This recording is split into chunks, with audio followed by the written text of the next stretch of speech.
메시아 예수님의 탄생을 예언한 대표적인 구약의 성경 구절 하나이죠. 예수님, 이제 이사야서의 표현대로 하자면 임마누엘 되시는 예수님의 오심은 우리에게 큰 소망이고 기쁨입니다. 그렇지만 문맥상으로 이사야서를 볼 때에 임마누엘은 양면성을 다 가지고 있습니다. 그래서 이 하나님께서 하실 일에 대한 그런 소망을 가지게 하는 것으로서 임마누엘이 역할을 하기도 하고, 또 한편으로는 심판을 행하는 존재로서도 임마누엘이 역할을 합니다. 이게 사실은 이사야서의 구절을 볼 때 6장, 7장, 8장이 굉장히 특이하고 중요한 부분입니다. 사실 이사야서는 다 시로 되어 있거든요. 대부분이 시입니다. 오늘 본문도 시로 적혀 있습니다. 그런데 6, 7, 8장은 왕에 대한 이야기를 담고 있는 그런 본문인데, 6장은 아하스 왕이 하나님을 신뢰하지 못하고 아시리아에게 의지하는 불신앙을 보여줍니다.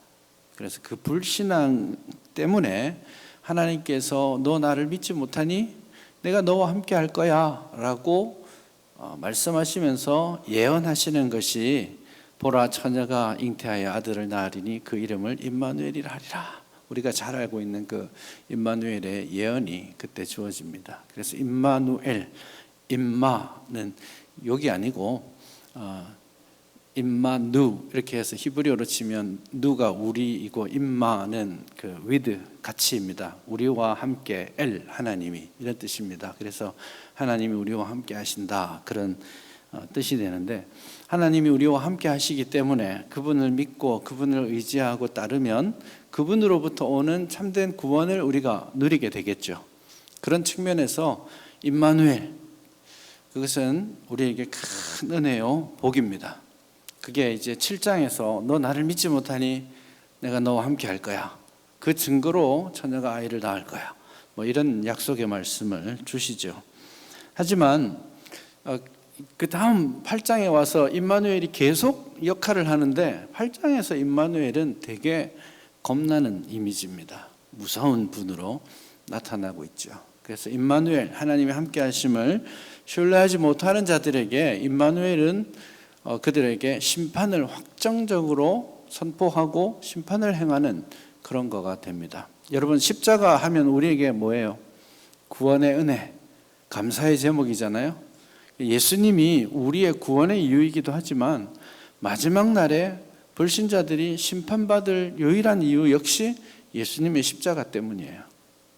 그래서 이 언약적인 맥락에서 볼 때 십자가 역시 구원과 심판이라는 두 가지 맥락을 가지고 있습니다. 이게 이제 큰 틀에서 흐름을 가지고 이 9장이 시작되었다라는 것을 말씀드리고 싶고, 또 한 가지 더 말씀드릴 것은 이 6장의 아하스 왕의 불신앙에 대한 대응으로서 하나님께서 이사야를 아하스 왕에게 계속 보내시는데, 보낼 때마다 아이를 데리고 갑니다.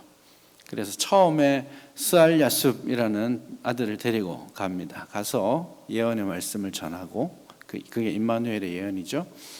그리고 8장에 가서는 마헬살랄 하스바스라고 불리우는, 굉장히 이름이 복잡한 것 같은데 그 이름을 가진 아이를, 또 아들을 데리고 갑니다.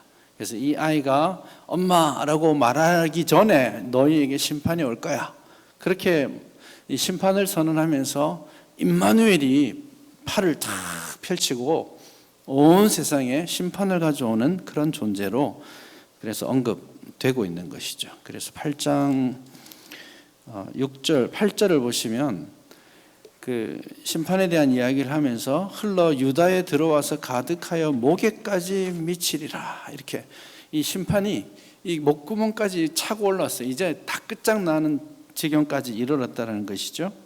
임마누엘이여 그가 펴는 날개가 내 땅에 가득하리라, 이렇게 표현하죠. 그래서 이 불신앙 가운데 있는 임마누엘, 그것은 하나님의 함께 하심의 표현이기도 하지만 그것을 신뢰하지 못하는 이에게는 돌이킬 수 없는 심판의 이유가 된다라는 사실을 말씀하죠. 그래서 사실은 7장 14절에 나와 있는 그 임마누엘뿐만 아니라 우리가 종합적으로 흐름을 따라서 볼 때 8장에 오히려 임마누엘이 더 나오거든요. 8장 8절에도 나오고 10절에도 나옵니다. 10절에는 임마누엘이라고 표현되지 않고 이제 해석을 해놨어요. 하나님이 우리와 함께 계심이니라 이렇게 표현되는데 이것도 임마누엘이에요. 그래서 사실은 임마누엘이 등장함으로써 하나님을 신뢰하지 못하는 영혼들에게 아주 절망적인 상황 가운데 빠져들게 되는 것입니다. 그래서 많은 사람들이 임마누엘 그로 말미암아서 걸려서 넘어지고 심판에 이르게 되는 것이 오늘 8장이 우리에게 말해주는 것이죠. 자, 7장에서는 스알 야숲이라는 아들을 데려갔고 8장에서는 마헬살랄 하스바스라는 아들을 데리고 갔고 이제 9장에서 그 이야기를 다 종합해서 임마누엘도 처녀가 잉태하여 아들을 낳을 것을 예언한 것이죠. 그리고 두 아들을 순차적으로 데려가서 그 아들의 이름을 통해서 예언의 말씀을 하나님께서 주시고 그 심판이 목구멍까지 차 있는 그 순간, 그게 8장의 마지막이거든요. 아무리 봐도 8장 22절을 보시면 땅을 굽어보아도 환난과 흑암과 고통의 흑암뿐이라. 그들이 심한 흑암 가운데 쫓겨 들어가리라. 이 세상에 아무런 소망이 없는 거예요. 완전히 흑암에 가득 차 있고 하나님의 심판의 그 기운들이 다 내려와서 그 누구도 이 땅 가운데에서 소망을, 희망을, 빛을 발견할 수 없는 지경에 빠진 것이죠. 그런데 그 목구멍까지 가득 차 있는 그 심판의 기운을 9장에서 한꺼번에 돌이키고 계십니다. 그래서 9장 1절에 바로 시작하기를 전에 고통받던 자들에게는 흑암이 없어진다. 그렇게 흑암이 물러가고 2절에 보면 흑암에 행하던 백성이 큰 빛을 보고 3절에 가면 즐거워한다. 그렇게 우리에게 말씀해 주고 있죠. 그래서 6장의 아하스의 불신앙으로 인한 하나님의 심판의 그 결과, 그것이 그 인간의 연약함과 불신앙으로 인하여서 사람이 그 심판 가운데로 가고 흑암으로 빠져들어가고 살아나올 수 있는 어떤 소망도 발견하지 못하던 그 시점에 하나님께서 그 모든 절망과 좌절을 돌이킬 수 있는 하나의 방법, 유일한 방법을 주셨는데 그 방법 역시 아이로 주시는 겁니다. 그래서 계속해서 아이를 데리고 가셔서 하나님께서 회복에 대한 약속도 주시고 그리고 심판에 대한 약속도 주셨는데 이제 그 모든 이야기를 종합하면서 6절에 보면 이는 한 아기가 우리에게 낳고 한 아들을 우리에게 주신 바 되었다라고 말씀하시면서 하나님께서 그 짙은 이 인류 역사에 가득 내려져 있는 그 죄악의 깊이와 짙은 흑암, 그것을 돌이키고 그곳에 빛을 환하게 내려주는 하나님의 방법이 있는데 그것이 바로 한 아기를 보내어 주시는 것으로 하나님께서는 그 모든 인류의 죄악된 역사, 깜깜한 흑암의 역사를 완전히 돌이켜 주신다라는 사실을 오늘 본문이 말씀합니다. 그래서 이것은 인간 왕의 연약함과 이스라엘의 배신, 불신앙 이런 것들에 의해서 이 모든 운명이 끝장나는 것이 아니라 그 끝에서 하나님께서 이 일을 이루신다라는 것을 보여주고 있는 거예요. 그래서 3절에 보면 주께서 이 나라를 창성하게 하심으로 그 즐거움이 더하게 된다. 그렇게 되죠. 하나님께서 흑암과 이 좌절과 절망 가운데 있던 백성들에게 빛을 던져주시는 일을 하나님이 직접 하시는 거예요. 그래서 인간의 노력과 열심, 인간의 선함, 최선을 다함 이런 것들이 아니라 하나님께서 주시는 구원의 빛을 우리가 받을 때 참 소망을 회복하게 된다라는 겁니다. 그래서 사실은 이 3절에서 즐거움이 가득한 모습을 보이고 4절에 보시면 이는 이렇게 돼 있잖아요. 왜냐하면 하고 6절에도 또 이는 왜냐하면 이렇게 하면서 한마디로 말씀하시는 내용이 뭐냐면 하나님이 하신다. 하나님이 하신다. 그래서 오늘 이 7절까지의 이 본문의 마지막 말씀 역시 만군의 여호와의 열심히 이를 이루시리라. 그렇게 우리에게 말씀해 주고 있는 것입니다. 아시리아가 쳐들어왔고요. 이제 막 북쪽에서부터 사실은 아시리아가 쳐들어올 수 있는 명분을 이 아하스 왕이 주었습니다. 북쪽 이스라엘과의 전쟁이 있을 때 북이스라엘이 아람 왕이랑 동맹을 맺은 것 때문에 겁이 나가지고 벌벌벌 떨면서 우리가 이길 재주가 없으니까 아시리아에게 이제 편지를 보내서 당신이 뒤에서 위협을 좀 해주시면 우리가 살겠습니다. 뭐 그렇게 해서 일이 벌어진 건데 그게 마지막을 재촉하고 있었어요. 그 편지로 인하여서 북이스라엘이 멸망하는 데까지 이르게 됩니다. 그냥 와서 위협만 한 게 아니라 아시리아가 와서는 다 때려 부수고, 그래서 9장 첫 시작에 보면 그 스불론 땅, 납달리 땅, 그리고 갈릴리 해변길 뭐 이쪽을 이야기하는데 그게 북이스라엘 지역을 이 아시리아의 왕이 다 차지하고 이제는 유다마저도 멸망 직전에 이르고 있는 그런 모습이죠. 그러니까 이제 끝장났구나, 아무도 이것을 해결할 길이 없구나라는 절망이 생길 때 하나님께서 히스기야를 통해서 하나님께서 자녀들을 주시고 히스기야를 통해서 그 구원을 이루어 가실 것이라고 이 9장까지가 예언하고 있는 그런 내용입니다. 큰 기쁨의 회복 그리고 구원, 이것이 하나님께서 하시는데 그 하나님께서 하시는 일을 무엇을 통해서 하신다고요? 한 아기를 보내심으로 그 일을 이루신다라고 말씀하고 있죠. 그래서 그러면서 이 9장의 새로운 전환점들을 이루는 한 아기에 대해서 본문이 소개하고 있습니다. 6절 이하에서 아기에 대해서 좀 더 구체적인 이야기를 합니다. 이게 왜 이 본문이 왜 중요하냐면 마태복음 4장에서 예수님께서 당신이 오시고 천국 복음을 선포하시는 그 장면을 묘사하면서 바로 이 본문이 성취되었다라고 마태복음에서 인용을 하고 있거든요. 그래서 바로 이 본문이 예수님이 오셔서 구원의 역사를 이루시고 천국 복음을 선포하신 것이 흑암과 좌절 그리고 인생의 멸망 가운데 있는 사람들에게 진정한 회복의 기회를 주신다라는 것을 강조하는 것이죠. 그래서 여기서 말하는 한 아기, 이것은 단순하게 히스기야의 아들이거나 혹은 이사야의 아들이거나 이런 사람들만을 뜻하는 게 아니라 굉장히 특별하게 묘사된 아기로 나타나고 있는 것입니다. 그래서 아기에 대한 이름을 오늘 본문에서 주고 있는데 그 이름 역시 굉장히 비상합니다. 6절에 그 이름이 4가지로 나타나고 있죠. 그의 이름은 기묘자라 모사라 전능하신 하나님이라 영존하시는 아버지라 평강의 왕이라 이렇게 표현되어 있습니다. 얼핏 보기에는 5개죠. 기묘, 모사, 전능하신 하나님, 영존하신 아버지, 평강의 왕 이렇게 되어 있는데 사실은 4가지입니다. 기묘자라 모사라 이게 하나입니다. 이게 원래 히브리어로 명사 이렇게 되어 있다 보니까 2개를 떼어놨는데 문법적으로 명사는 속격입니다. 그래서 2개가 붙어 있는 거죠. 이 기묘라는 말이 놀랍다라는 뜻입니다. 그래서 기이하다 이런 느낌 있잖아요. 기묘라는 말이 사람 이름으로 사용되지 않습니다. 그래서 여러분 그 사사기 13장에서도 보면 그 마노아의 처가 그 하나님의 사자를 만나서 당신의 이름이 뭡니까? 이렇게 물으니까 네가 왜 내 이름을 묻냐? 내 이름은 기묘다. 이렇게 말하잖아요. 그 기묘는 하나님께서 이름을 알려주신 것이 아닙니다. 원래 하나님이 그 백성에게 이름을 당신이 계시해 주지 물어보는데 대답하는 일은 없습니다.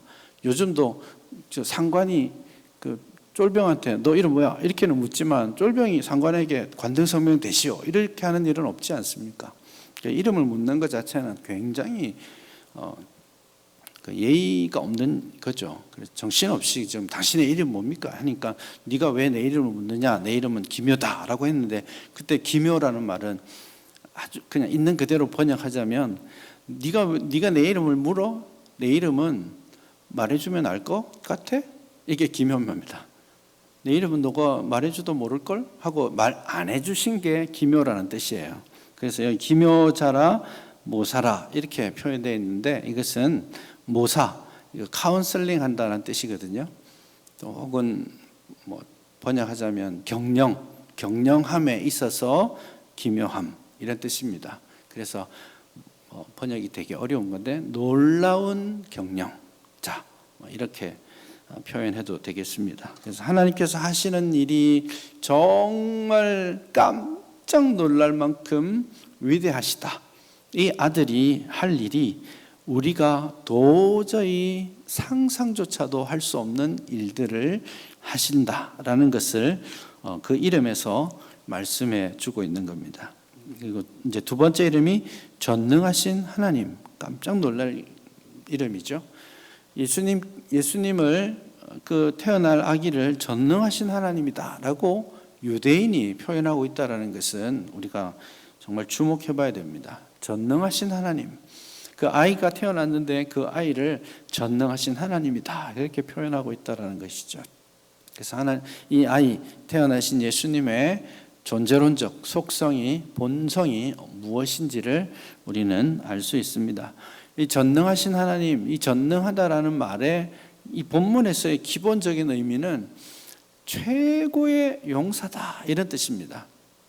그래서 예수님께서 우리 앞서서 우리의 모든 대적, 우리를 목구멍까지 쳐들어와서 우리를 심판의 자리에 몰고 가는 모든 사탄의 무리를 한 방에 날리실 수 있는 그런 용사이시다. 전쟁에 능하신 용사이시다라는 것을 오늘 본문이 말씀하고 있습니다. 그리고 세 번째 이름이 영존하시는 아버지다. 그렇게 이름을 붙였습니다. 이 이름 역시 깜짝 놀랄 이름이죠. 영원하신 아버지다. 이 아버지라는 말을 우리가 오해하면 안 되겠습니다. 뭐 사실 우리는 아버지가 계시고 아들이 있고, 뭐 어떻게 아버지와 아들이 뭐 급수가 같은 건 아니지 않습니까?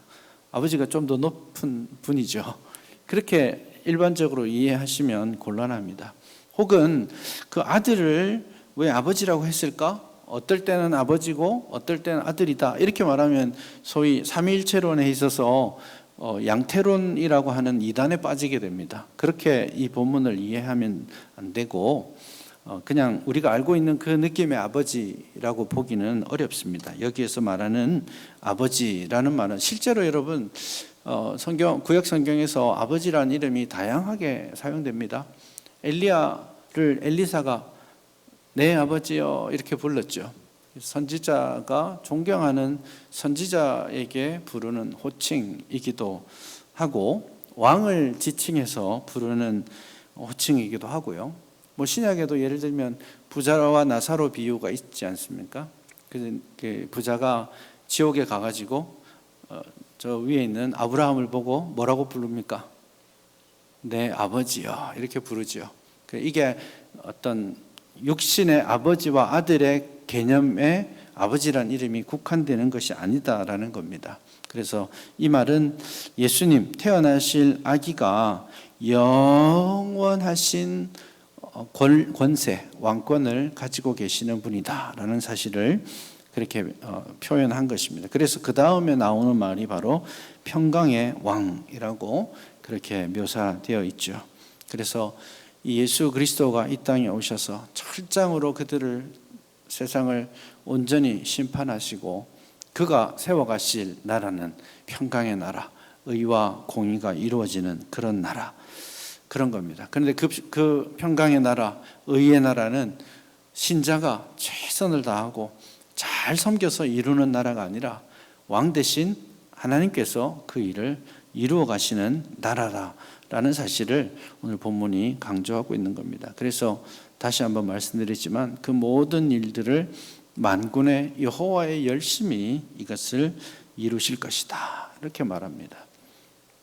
이 본문을 가지고 신약 성경에서 예수님이 오셔서 천국 복음을 선포하시는 데 사용하고 있습니다. 그래서 신약적으로 보면 명백하게 여기에서 말하는 한 아기, 아들의 오심, 7장 14절에서 말했던 이 처녀가 잉태하여 아들을 낳으리니 그 이름을 임마누엘이라 하리라 했던 그 메시지가 여기에서 결정적으로 완성되는데, 그 실제적 완성이 예수님의 오심, 어린아이로 태어나신 예수님의 오심이 바로 그 완성이라는 것을 우리에게 말씀해 주고 있습니다.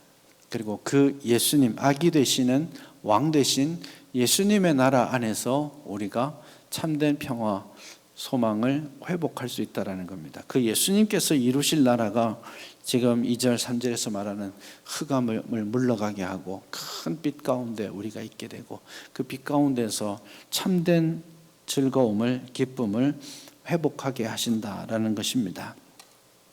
이제 성탄절이 12월 25일이니까 딱 열흘 남았죠. 이제 열흘 남아 있습니다. 예수님의 오심의 이 소식이 구약 성경에서부터 소망하고 기다려왔던 그 아기의 탄생입니다. 그 이분이 오셔서 천국 복음을 선포하시고, 이분이 오셔서 십자가로 모든 이 죄악을 물리치시고 모든 사탄의 권세를 다 깨뜨리셨습니다. 그분 안에서만 우리가 참된 기쁨을 회복할 수 있고, 그분 안에서만 진정한 빛을 발견할 수 있고, 그분 안에서만 참 생명과 진리를 발견하게 됩니다. 크리스마스가 오고 있지만, 성탄절이 오고 있지만, 이 땅이 갈수록 예수님을 영접하는 일에 관심이 없어져 간다라는 생각을 지울 수가 없습니다. 교회도 이 부분에 일정한 책임이 당연히 있습니다. 교회 안에 예수 그리스도 아들 되신 예수님, 아기 예수님에 대한 참된 경배, 예배와 그분을 섬기는 삶이 점점 사라져가고, 그것이 사람들로 하여금 아기 되신 예수님에 대한 관심을 끊게 하는 것 아니겠습니까? 그래서 우선은 우리가, 사실은 이게 본질이잖아요. 교회의 본질입니다. 뭐냐 이것저것 따질 게 아니고, 사실은 예수 그리스도, 그분을 제대로 이해하고 그분을 제대로 예배하는 것이 교회의 본질입니다. 그래서 이것 놓쳐서는 교회가 앞으로도 승산이 없습니다. 어디에 가서든지. 그래서 오늘 저와 여러분들이 먼저 아기 예수님, 우리의 영원한 왕이시오 아버지 되시는 그 예수님을 다시 한번 주목하고, 예수 안에 있는 참된 기쁨과 소망을 다시 한번 묵상하고 회복할 수 있었으면 좋겠습니다. 내가 이 예수님 모시고 살아가는 삶에서 더 떠나 있었다면, 이때 다시 한번 이 성탄절을 준비하면서 다시 한번 예수님께 더 집중하는 우리의 삶이 되었으면 좋겠습니다. 막 예수님만이 나의 모든 것입니다라고만 말만 할 것이 아니라, 실제로 우리가 삶을 살아가면서 삶의 자리에서도 뭔가를 선택할 때에도, 어떤 말을 할 때에도 예수 그리스도, 그분이 우리의 말과 행동과 우리의 생각, 우리가 걸어가는 삶의 자리에서 다 주인으로서 자리할 수 있었으면 좋겠습니다. 그렇게 하고, 우리가 찬송도 했고 또 본문에서도 말하는 것처럼 흑암에 빠져서 아무 소망이 없는 그 사람들을 향해서 여기에 빛이 있다. 아기 예수님만이 참 소망이다. 아기 예수님만이 너에게 생명을 줄 수 있고, 아기 예수님만이 너에게 삶의 이유를 줄 수 있다. 여기로 오지 않겠니? 라고 우리가 소개할 수 있어야 하지 않겠습니까? 여러분, 예수 안에서 참된 소망을 가지고 계십니까? 예수님 안에 있는 참된 생명을 누리고 있습니까? 풍성히 누리고 있습니까? 한 열흘 정말 잘 이 부분을 묵상하고 아기 예수님의 오심을 우리 잘 준비했으면 좋겠어요. 이 예수님의 오심으로써 세상적으로 어떻게 더 좋아질까 이런 거 말고, 예수님과의 정말 존재론적으로 예수님 앞에 딱 서 있는 주님 앞에 서 있는 그 모습을 좀 회복할 수 있었으면 좋겠습니다. 그 안에서 안전하고, 그 안에서 평안하고, 그 안에서 생명을 누리고 더 풍성히 누리는 저와 여러분 되기를 간절히 바랍니다.